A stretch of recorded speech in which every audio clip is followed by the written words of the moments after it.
नमस्कार मित्रांनो, MPSC circle या आपल्या यूट्यूब चॅनलवर तुमचं पुन्हा एकदा स्वागत आहे. आर-टी-ओ मेन्स 2020 ही जी काही आपण लेक्चर सिरीज स्टार्ट केली आहे, त्यातील आपला पहिला subject refrigeration and air conditioning यावरील सर्व टॉपिक आपण कव्हर केलेले आहेत.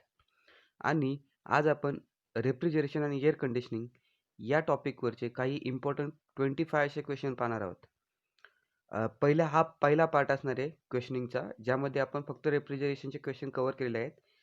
बाकी सेकंड पार्टमध्ये मी एअर कंडिशनिंग सायकोमेट्रिकचे 25 असेच इम्पॉर्टंट क्वेश्चन कव्हर करणार आहे. आर-टी-ओमध्ये आर-एस-सी म्हटल्यानंतर आयोगाकडून 10 क्वेश्चन हे विचारले जातात. कधी कधी त्यांचे वेटेज वाढून 15 सुद्धा होते. मग तेव्हा त्याचा विचार केला असता एक गोष्ट लक्षात येते की रेफ्रिजरेशन आणि एअर कंडिशनिंगवरचे जे काही 15 क्वेश्चन असणार किंवा 10 क्वेश्चन असणार ते आपल्याला कमीत कमी 20 ते 30 मार्क आपल्याला मिळवून देणार. मग जेवढे काही लेक्चर आपण कव्हर केलेले आहेत ते तुम्ही जर व्यवस्थितरित्या पाहिले तर या मार्कांची तुमची आरामात सोय होऊन जाते. आजचे जे काही क्वेश्चन आहेत त्या रिलेटेड मी एक PDF शेअर करणार आहे. आणि हे जे काही क्वेश्चन आहेत खूपच इम्पॉर्टंट क्वेश्चन आहेत आणि एक्झामला येथून 1-2 तरी क्वेश्चन असं आहे. चला तर मग आता वेळ वाया न घालवता क्वेश्चन्स पाहूया. ओके, इम्पॉर्टंट क्वेश्चन आजच्या याच्यामध्ये फक्त आपण 25 क्वेश्चन कव्हर करणार आहेत आणि या 25 क्वेश्चनमध्ये फक्त रेफ्रिजरेशनचे क्वेश्चन असणार आहेत. ठीक आहे, आणि सायकोमेट्री आणि एअर कंडिशनचे क्वेश्चन आपण नेक्स्ट टॉपिकमध्ये कव्हर करू. चला, पहिला question. First question, pick up the wrong statement a refrigerator should have. ठीक आहे, option A 2 specific heats of liquid, high boiling point, high latent heat of vaporization, high critical temperature and low specific volume of the vapour. आता पहिला जर पाहिला आपण specific heat of liquid, तर okay, लिक्विडला 2 specific heat असतात sir, no problem. Option 2 मध्ये पाहिलं सर हाय बॉइलिंग पॉईंट. मला एक गोष्ट सांगा, बॉइलिंग पॉईंट जर जास्त असेल तर रेफ्रिजरंट बॉईल व्हायला खूप वेळ लागेल आणि मग एवढ्या प्रोसेसमध्ये सर्व प्रोसेस का होऊन स्लो होऊन जाईल. म्हणून रेफ्रिजरेशनचा बॉइलिंग पॉईंट हा काय असला पाहिजे, हमेशा लो असला पाहिजे. मग ही स्टेटमेंट इथे कुठेतरी आपल्याला रॉंग वाटते. बाकीचे ऑप्शन पाहिले तर high latent heat of preparation, sir okay, तुम्ही सांगितल्याप्रमाणे. हाय क्रिटिकल टेम्परेचर पाहिजेच आपल्याला. Low specific volume of the vapour, हो सर, पाहिजेच आपल्याला. ठीक आहे, मग ऑप्शन बी हा तुमचा रॉंग आहे. कधी पण बॉइलिंग पॉईंट हा कमी असला पाहिजे.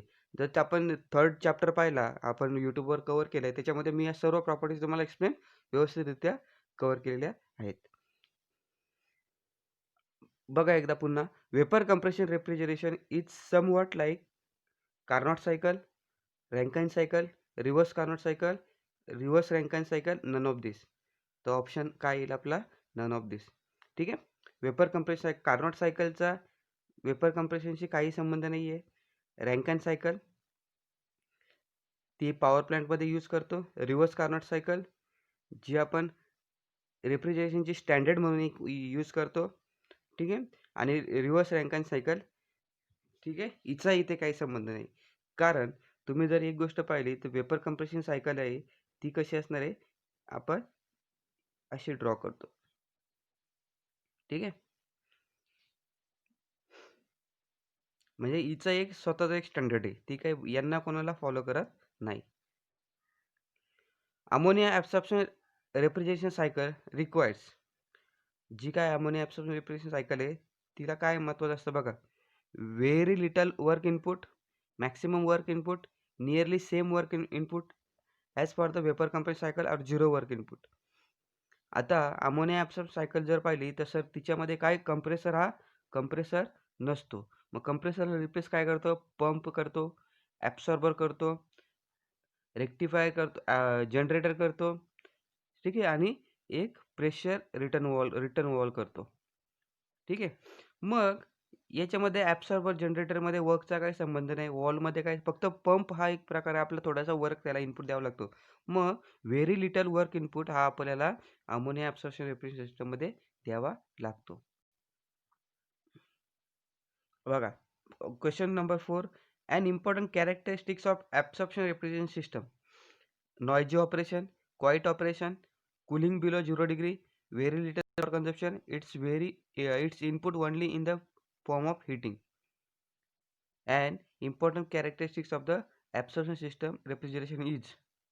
मला एक गोष्ट सांगा, ॲब्सॉर्प्शन सिस्टममध्ये जेव्हा आपण पाहतो, तर काय असतं त्याच्यामध्ये बघा, इव्हॉपरेटर असतो, इव्हॉपरेटर नंतर आपला ॲब्सॉर्बर असतो, पुढे पंप असतो, पंप नंतर जनरेटर असतो, जनरेटर नंतर परत कंडेन्सर असतो, एक्सपान्शन डिव्हाइस आणि परत इव्हॉपरेटर. कंप्रेसर इथे कुठे म्हटलो का मी? नाही. सर कंप्रेसर नसतो. कंप्रेसर नाही म्हटल्यानंतर त्याच्यामध्ये सगळ्यात महत्त्वाचं काय असतं, की ते कॉइटमध्ये ऑपरेशनमध्ये असतं. बाकी नॉइजी ऑपरेशनचा काही संबंधच नाही. कूलिंग बिलो 0 डिग्री हे काही पॉसिबल नाही आहे. व्हेरी लिटल पॉवर कन्झम्पशन, ठीक आहे. हे त्याची प्रॉपर्टीज म्हणू शकत नाही एक प्रकारे. एक प्रकारे त्याच्यामध्ये आपल्याला मिळतं कमी प्रमाणात वर्क इनपुट, ठीक आहे. पण ती त्याची कॅरेक्टरिस्टिक्स नाही. त्याचा मेन कॅरेक्टरिस्टिक्स काय आहे तर का तो ऑपरेशनमध्ये एकदम क्वाईट असतो, म्हणजे आवाज करत नाही जास्त. Question number 5. When vapor compression cycle, the condition of refrigerant is saturated liquid. बघा आता एक डायग्राम पाहूया आपण. वेपर कंप्रेशन सायकल आपल्याला माहिती आहे सर, अशी ड्रॉ करतो आपण. कंप्रेसर 1 to 2, कंडेन्सर अशा प्रकारचे, बरोबर. हे इथे टच असतं. मग 1 to 2 compressor, 2 to 3 condenser, 3 to 4 expansion आणि 4 to 1 आपलं इव्हॉपरेटर, ठीक आहे. त्यांनी काय म्हटलंय की कंप्रेशन सायकलमध्ये condition of refrigerant is saturated liquid. आता त्याच्यासाठी आपल्याला एक गोष्ट करावी लागेल की आपण व्यवस्थित ही डायग्राम समजून घेऊया. बघा, हे तुम्हाला सांगितलं होतं की सर याच्यामध्ये काय असतं, ही वाली काय असते सॅच्युरेटेड वेपर लाईन आणि ही असते सॅच्युरेटेड लिक्विड लाईन, बरोबर. आपली जी वेपर कंप्रेशन सायकल आहे ती अशा पद्धतीने असते. 1 to 2 कंप्रेशन, परत इकडे जातं, परत असं येतं आणि परत इकडं 1 to 2, 2 to 3, 3 to 4 आणि 4 to 1. तर त्यांनी क्वेश्चनमध्ये काय विचारलंय बघा, क्वेश्चनमध्ये काय विचारलंय की सॅच्युरेटेड लिक्विड लाईन कधी असते, रेफ्रिजरंट सॅच्युरेटेड लिक्विड लाईन. तर सॅच्युरेटेड लिक्विड लाईन कधी असणार आहे ती इथे या पॉईंट 3ला, बरोबर ना. ही लिक्विड लाईन जर असेल तर पॉईंट 3ला काय असणार आहे सॅच्युरेटेड लिक्विड लाईन. तर after passing through the condenser ती काय असते बघा ना, हा कंडेन्सर आहे, हा कंप्रेसर असतो, हा कंडेन्सर आहे जिथे हीट रिजेक्ट होते, हा एक्सपान्शन डिव्हाइस आहे आणि हा आपला काय असणार आहे इव्हॉपरेटर असणार आहे. मग जेव्हा कंडेन्सरमधून पास होतो आणि एंडला येतो, 2 पासून कंडेन्सरमधून एंटर करतो आणि 3ला जेव्हा बाहेर येतो तेव्हा तो काय असतो सॅच्युरेटेड लिक्विड असतो, ठीक आहे. बघा, ऑप्शन 1 इज करेक्ट.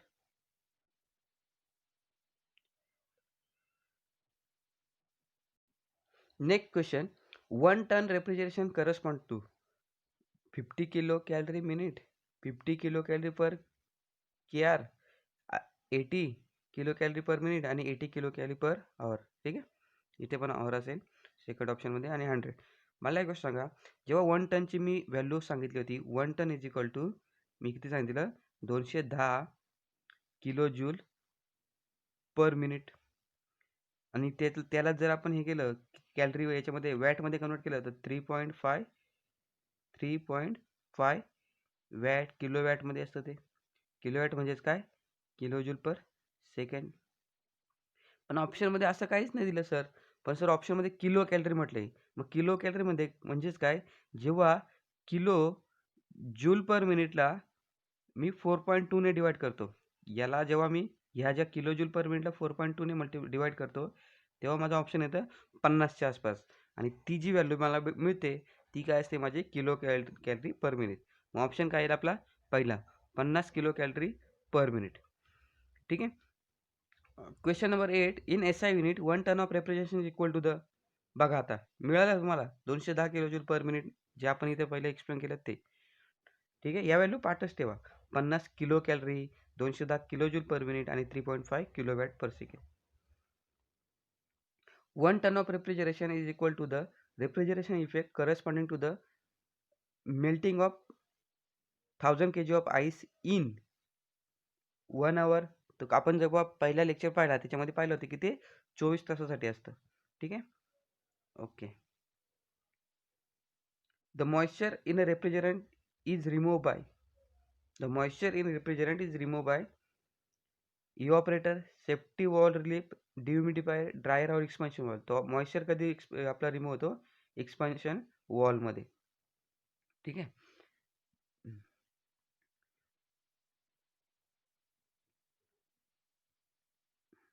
बघा next question. The higher temperature in vapor compression cycle occurs at higher temperature in refrigeration cycle occurs at. परत एकदा सायकल ड्रॉ करून बघा. राशी असते असं असं असं असं आणि असं. तर मला एक गोष्ट सांगा, जर ही टी एस डायग्राम आहे, टी एस म्हणजे ह्या ॲक्सिसवर टेम्परेचर आहे, तर एकदम पिकचा पॉईंट हा असणार आहे आणि पिकचा पॉईंट काय आहे 1 to 2. तर 2 पॉईंटला काय असणार आहे तुमचं हायर टेम्परेचर आणि हा 2 पॉईंट आपला काय आहे कंप्रेसरचा डिस्चार्ज आहे. बघा आता, the option is correct, compressor discharge. Absorption system normally uses the following refrigerant: Freon 11, Freon 22, CO2, SO2 और अमोनिया. तर ॲब्सॉर्प्शन सिस्टममध्ये काय असतं? मेनली अमोनिया असतं रेफ्रिजरंट आणि वॉटर असतं आपलं ॲब्सॉर्बर. ठीक आहे. The value of COP in vapor compression cycle is usually value of COP in vapor compression cycle is usually काय असते ती मोर दॅन युनिटी असते. ठीक आहे. Always at lowest temperature and pressure that latent heat of vaporisation of the refrigerant. काय बोललो मी? जेव्हा कमी टेम्परेचर असतो आणि प्रेशर असतो लॅटेंट हीट ऑफ वेपरायझेशन. आता लॅटेंट हीट ऑफ वेपरायझेशन म्हणजेच काय बघा. आता असं हे असतं, समजा ही सायकल आहे, असं घेतलं, हे गेलं, हे केलं. मला एक गोष्ट सांगा, या जो काही आपला वेट स्टीमचा किंवा जो काही आपला एरिया आहे हवाला, हा रिजन आहे वेट स्टीमचा, त्याच्या आतमध्ये काय होते आपली फेज चेंज होत असते. याच्यामध्ये काय होत असते? फेज चेंज होत असते. मग जसं असं टेम्परेचर किंवा प्रेशर मी कमी कमी करणार, टेम्परेचर जर टेम्परेचर कमी केला, इथं बघा टेम्परेचर, हा एक टेम्परेचर लाईन आहे आणि ही एक टेम्परेचर लाईन आहे. आणि लॅटेंट हीट ऑफ वेपरायझेशन म्हणजे काय? त्याला फेज चेंजिंगला किती हीट लागते? That is nothing but latent heat of vaporisation. बरोबर. फेज चेंज म्हणजे त्याचं वेपरमध्ये कन्वर्ट करायला. मग हा जर टेम्परेचर 1000 डिग्री आहे, 1000 डिग्री आहे आणि लॅटेंट हीट ऑफ वेपरेशन चेक केलं तर सर ते खूप कमी आहे, म्हणजे एवढं आहे समजा. आणि तेच जर मी समजा 100 डिग्रीला म्हटलं आणि ह्या एरिया एवढं जर लाईन चेक केली सर ते काय झालं? वाढलं. मग जेव्हा प्रेशर आणि टेम्परेचर कमी करतो लॅटेंट हीट ऑफ वेपरेशन काय होतं सर? इन्क्रीज होतं. ठीक आहे. बघा, in vapour compression refrigeration system refrigerant occurs as a liquid between. मी काय म्हटलं? Refrigerant occurs as a liquid between. मग लिक्विड कधी असतं ते? चला पाहूया. ही डायग्राम बघा. काय असतं या सिस्टममध्ये की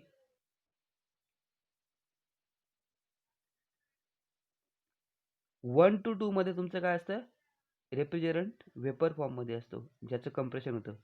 2 to 3 मध्ये त्याची फेज चेंज होते, वेपरचं काय होतं? लिक्विड होतं. आणि 3ला गेल्यानंतर तो परफेक्ट लिक्विड होतो. आणि 3 to 4 मध्ये काय होतं? तो लिक्विड फॉर्ममध्ये असतो. ठीक आहे. अर्धा लिक्विड आणि अर्धा वेपर फॉर्ममध्ये असतो, पूर्ण नाही. आणि 4 to 1 मध्ये तो काय असतो? परफेक्टली लिक्विड असतो, पण जेव्हा 1 पॉईंटला पोहोचतो तेव्हा तो वेपर होतो. ठीक आहे. मग आपला क्वेश्चन जो काही होता तो पाहूया आता एकदा. बघा, in vapour refrigeration system refrigerant occurs as a liquid between कशामध्ये? तर condenser and expansion valve, compressor and evaporator, expansion valve and evaporator, compressor and condenser. तर ऑप्शन काय येईल आपला? एक्सपान्शन वॉल आणि इव्हॉपरेटर. ठीक आहे. एक्सपान्शन वॉल आणि इव्हॉपरेटर. परत एकदा डायग्राम ड्रॉ करून दाखवतो तुम्हाला. ठीक आहे. 1 to 2 वेपर लिक्विड थोडंसं आणि लिक्विड आणि लिक्विड. बघा आता, super heating in a refrigeration cycle increases COP, decreases COP, COP remain unaltered आणि other factor decide the COP. बघा आता, जेव्हा COP आपण हे करतो, जेव्हा COP मध्ये आपल्याला इन्क्रीज करायचे डिक्रीज करायचे त्यानुसार आपण काय करतो? चेंजेस करतो. पण मी काय करतो? सुपर हिटिंग करतो. सुपर हिटिंग करतो म्हणजेच काय करतो? तर बघा, हा जो काही इव्हॉपरेटरमध्ये आहे त्याला काय करतो? मी वाढवतो. म्हणजेच कंप्रेसरचा जो काही आपल्याला डिस्चार्ज आहे तो काय करतो? मी वाढवतो आणि मग त्याचं टेम्परेचर हे करतो करून त्याला 1 to 2, 2 to 3, 3 to 4. मग हा जो काय माझा पॉईंट आहे, हा मला जो इन्क्रीज झाला तो काय माझा सुपर हिटिंग पॉईंट आहे. ठीक आहे. मग सुपर हिटिंगने काय प्रॉब्लेम होतो, सुपर हिटिंगने सीओ रेफ्रिजरेशन इफेक्ट वाढतोच, पण त्याची कंप्रेसरचा वर्क पण वाढतो आणि मग सीओपी काय आहे, सीओपी त्याची डिक्रीजच होते. ठीक आहे. फक्त एक फ्रिऑन 12 किंवा अमोनिया यांच्यासाठी त्याचा इफेक्ट वेगवेगळे आहेत, पण बाकी रेफ्रिजरेशनसाठी त्याची सीओपी हमेशा डिक्रीज होते. सीओपी वाढते फक्त सबकुलिंगने, लक्षात ठेवा, सीओपी फक्त सबकुलिंगने वाढते. The efficiency of the Carnot cycle is given is 80% and the cycle direction is reverse. What will the value of the reverse Carnot cycle? बरोबर. आता एक फॉर्म्युला आहे बघा, COP of reverse Carnot cycle, COP of reverse Carnot cycle is equal to 1 by efficiency of the reverse Carnot engine minus 1. ठीक आहे. तुम्हाला हे माहिती आहे का, इफिशियन्सीलाच आमचा फॉर्म्युला असतो sir TH minus TL upon TH. पण याला हा फॉर्म्युला जर उलटा केला, रिव्हर्स केला, तर तो काय देतो मला, सीओपी ऑफ हीट पंप देतो, सीओपी ऑफ हीट पंप देतो. बरोबर. मग सीओपी ऑफ हीट पंप मधून 1 मायनस केला तर आपल्याला सीओपी ऑफ रेफ्रिजरेटर मिळते.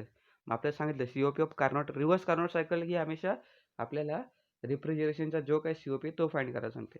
मग चला न्यूमेरिकल सॉल्व करूया फॉर्म्युल्यानुसार. लक्षात ठेवा, COP of refrigeration cycle is nothing but 1 by efficiency minus 1.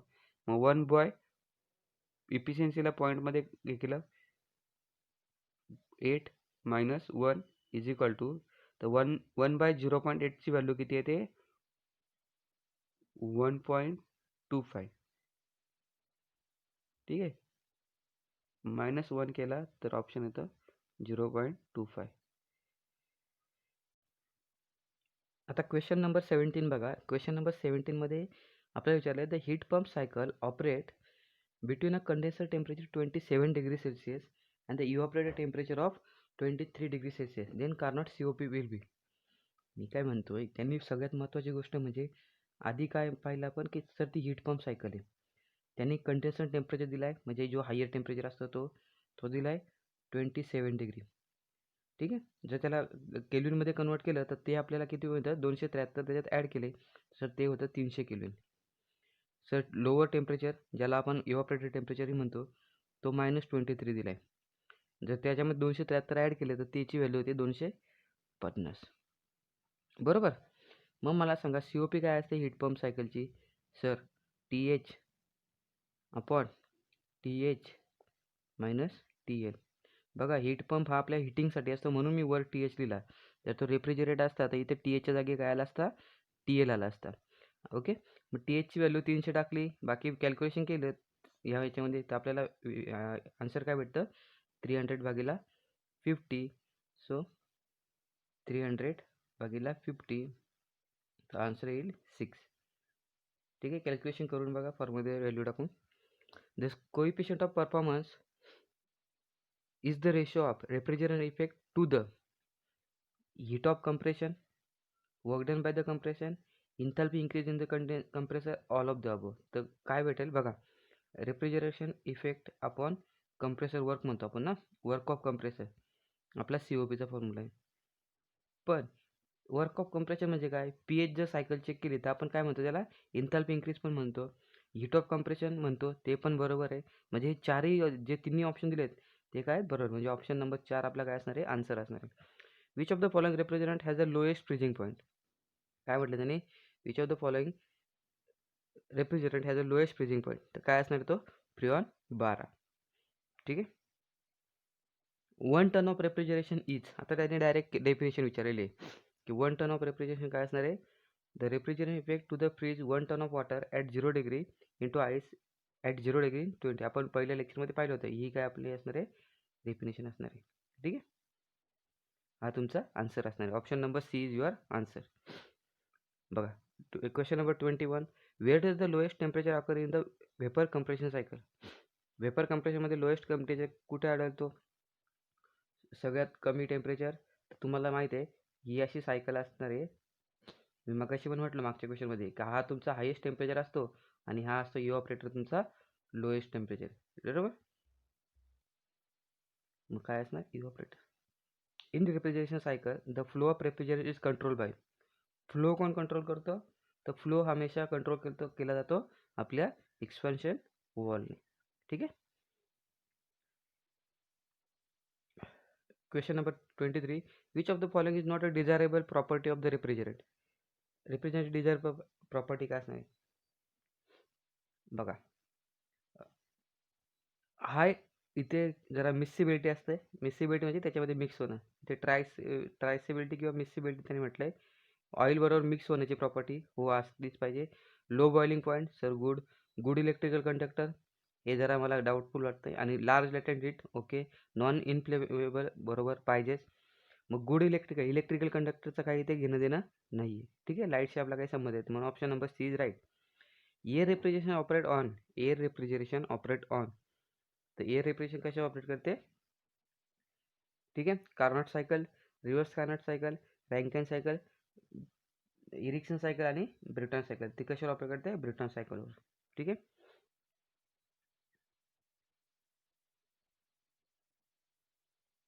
Okay. Refrigeration in airplane usually employ the following refrigerate.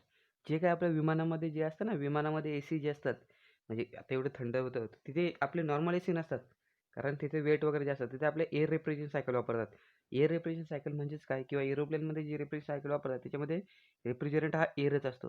Air circulate करतात, तीच एअर परत परत म्हणजे किंवा ॲटमॉस्फिअरमध्ये त्याच्यामध्ये ॲड करतात आणि ती एअर काय होते थंड एअरवर काय होतं आपल्याला ते जे काही आपली केबिन असते एरोप्लेनची त्याच्यामध्ये आपला कूलिंग इफेक्ट मिळतो.